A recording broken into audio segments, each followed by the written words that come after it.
family. Hey guys, ngayon pag-usapan natin paano ma-improve yung mileage ng sasakyan mo.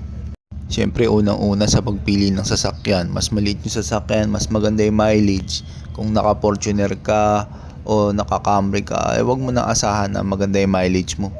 Pero kung yung priority mo makakatipid ka sa pagbili ng gas, okay na yung Toyota Wigo, Suzuki Alto, mga maliliit na sasakyan lang, o kaya Vios, kaya Mirage.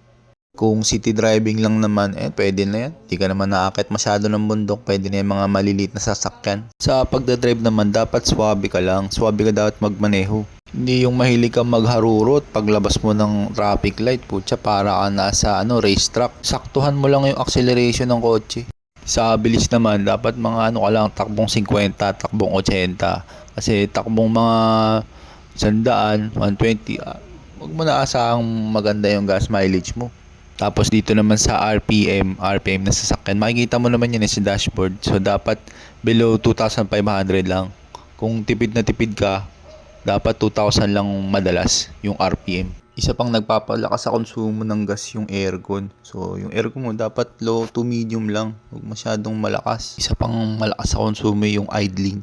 Yung nakatakbo yung makina pero di ka naman umaandar. Mahirap to iwasan talaga pag dito ka sa Manila kasi panay traffic. Kung kaya, hanap ka ng oras na di masyadong traffic yung biyahe. Tapos sa parking lot, huwag ka masyadong magtagal mag-idling. Sayang gas. Tapos isa pa yung bigat ng sasakyan. Siyempre mas mabigat yung sasakyan, masirap yung makina.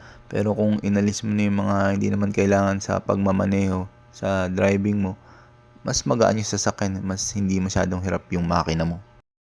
Isa pa yung sa gulong. Kung kulang sa hangin yung gulong mo, mas magkakaroon ng mas may rolling resistance. Kaya dapat yung gulong natin nasa ayos na PSI. Tapos ngayon, pinaka-obvious para makatipid ng gas. Doon ka sa gas station na mura lang yung singil. Itong mga Caltex, Shell, Petron. Pucha, ang tataas maningil. Dati madalas ako sa Caltex, tapos nakakatuwa pa yung mga Caltex points na yan. Pero ngayon, lipat na ako sa Clean Fuel. Biruin mo yung mga big players. Ang singil 76, sa Clean Fuel 71. Meron pa akong napagasan sa 13 Martires. Ang singil ba naman ay 66. Hayop mong mura.